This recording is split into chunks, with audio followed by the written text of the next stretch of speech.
अस्सलाम वालेकुम। एक नई यूज़फुल वीडियो के साथ मैं डॉक्टर अयूब हूं और आप मेरा यूट्यूब चैनल देख रहे हैं ABBJ विद डॉक्टर अयूब।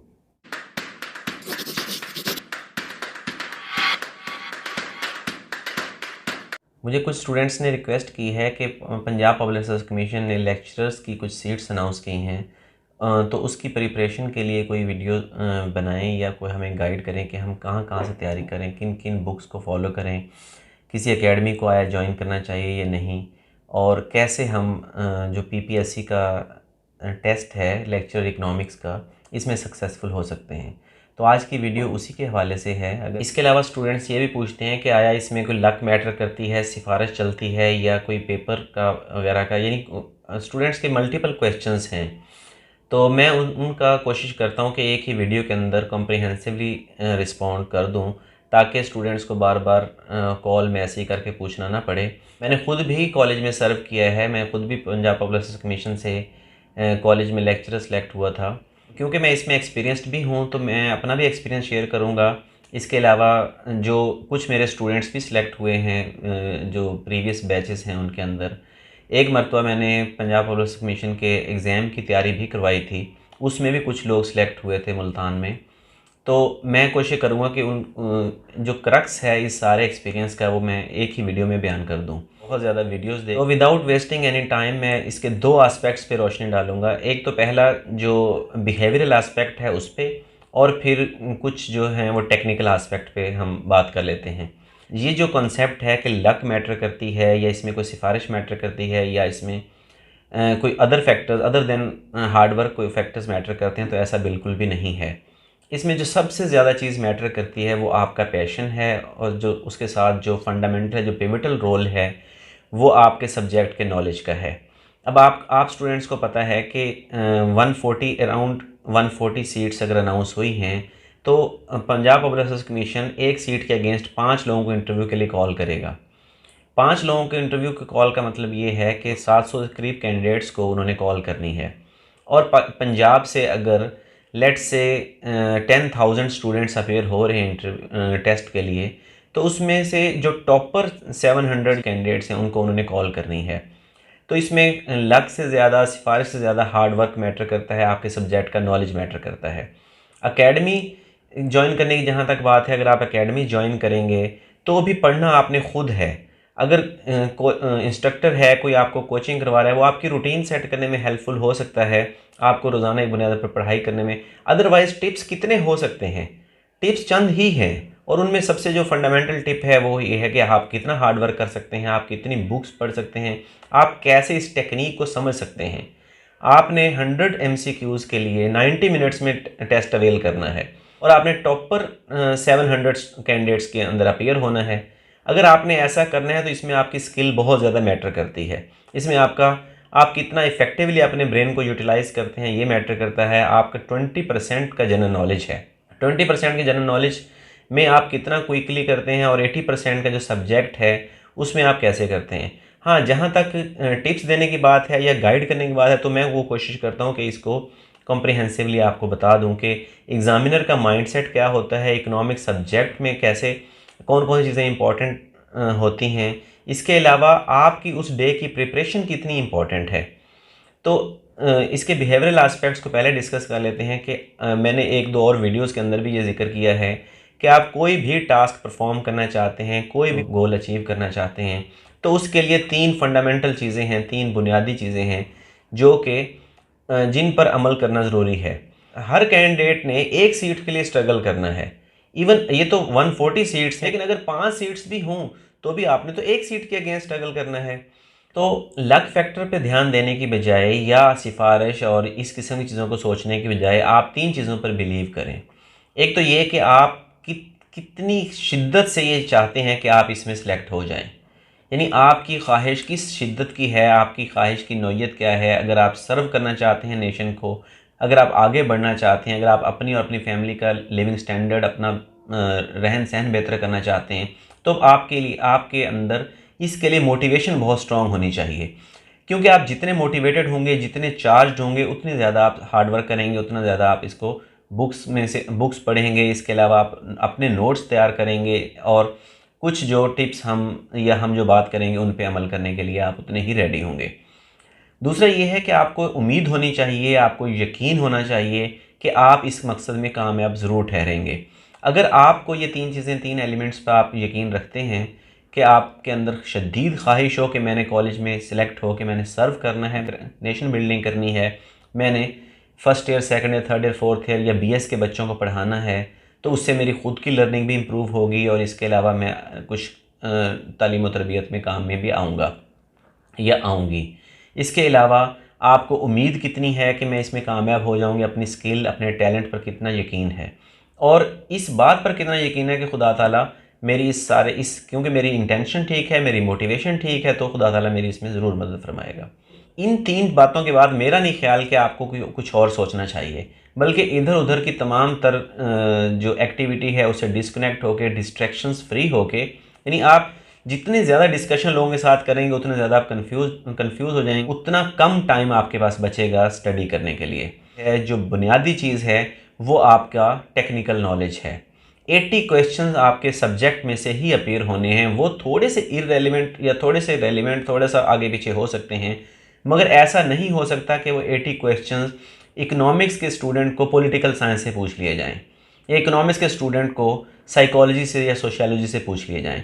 वो 80 क्वेश्चंस इकोनॉमिक्स से या इकोनॉमिक्स के अलाइड सब्जेक्ट से ही आने हैं। जो अलाइड सब्जेक्ट्स हैं जिनकी मैं जिक्र कर रहा हूँ वो मैं आगे चल के बताता हूँ कि वो मेरा इशारा किस तरफ है। अगर आपने ये टेस्ट क्वालिफाई करना है तो आपका मेजर जो प्रिपरेशन है वो इकोनॉमिक्स की होनी है, उसके बाद जनरल नॉलेज की होनी है। ये इकोनॉमिक्स के एग्ज़ाम में जो जनरल नॉलेज होता है वो भी तकरीबन इकोनॉमिक्स से ही रेलिवेंट होता है।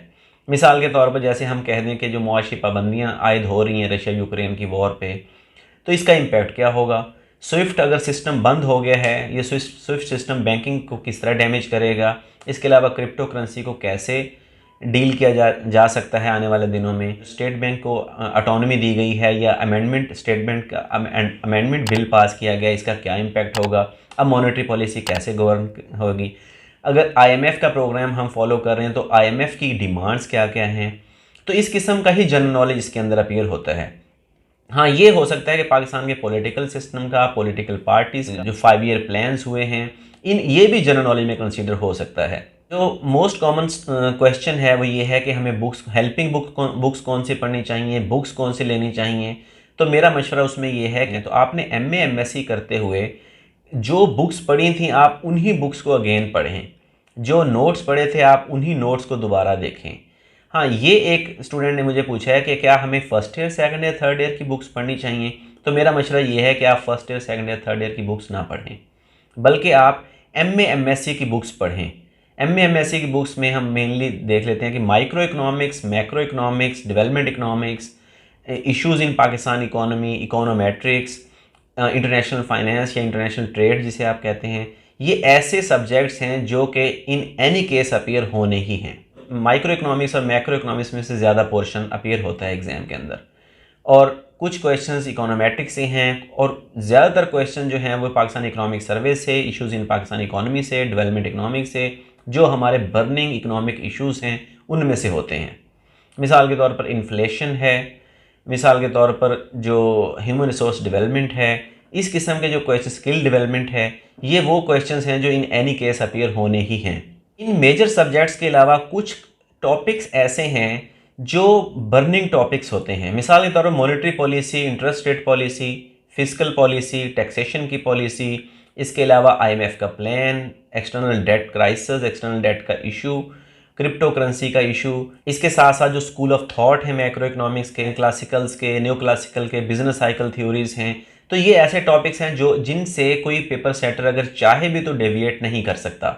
यूटिलिटी थ्योरी है, कंजम्पशन थ्योरीज हैं, कॉस्ट कर्व्स हैं, तो ये अनअवॉइडेबल हैं। इनको तो आपको in any case first attempt में कर लेना चाहिए। माइक्रो से स्टार्ट लें, माइक्रो इकोनॉमिक्स करें, फिर मैक्रो इकोनॉमिक्स को थोड़ा ज़्यादा करें, क्योंकि मैक्रो इकोनॉमी और मॉनेटरी इकोनॉमिक्स के टॉपिक्स बर्निंग टॉपिक्स हैं।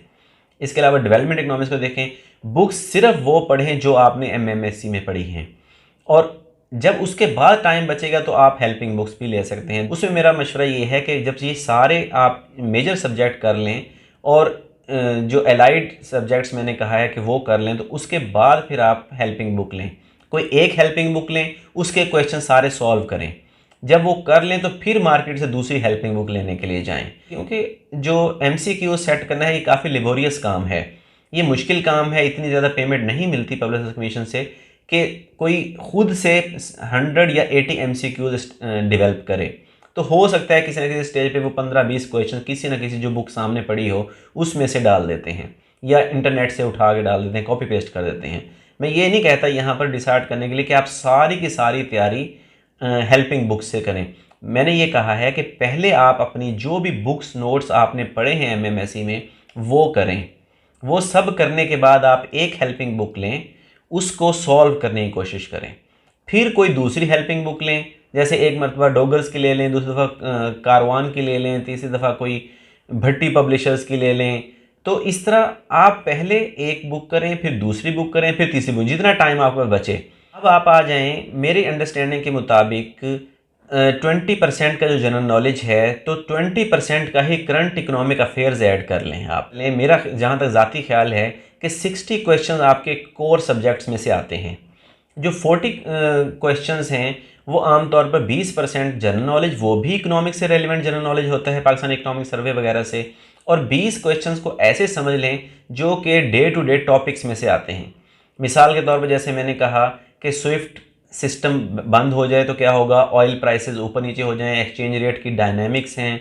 इसके अलावा रास्त एप्लीकेशन है, state bank of Pakistan amendment bill है, इंटरेस्ट रेट की डायनामिक्स हैं, इंटरेस्ट फ्री इकोनॉमी है, इंटरेस्ट फ्री बैंकिंग क्या होती है, मुदारबा मुशारका ये क्या कॉन्सेप्ट्स हैं, तो स्मॉल एंड मीडियम एंटरप्राइजेस क्या होती हैं, इसका इम्पैक्ट क्या होता है, शेडो इकोनॉमी क्या है, शेडो इकोनॉमी का इनफॉर्मल इकोनॉमी जिसे कहते हैं वो कितने % है, वो उसका GDP में कितना % शेयर है, तो टैक्सेशन में इनडायरेक्ट टैक्सेस, डायरेक्ट टैक्सेस।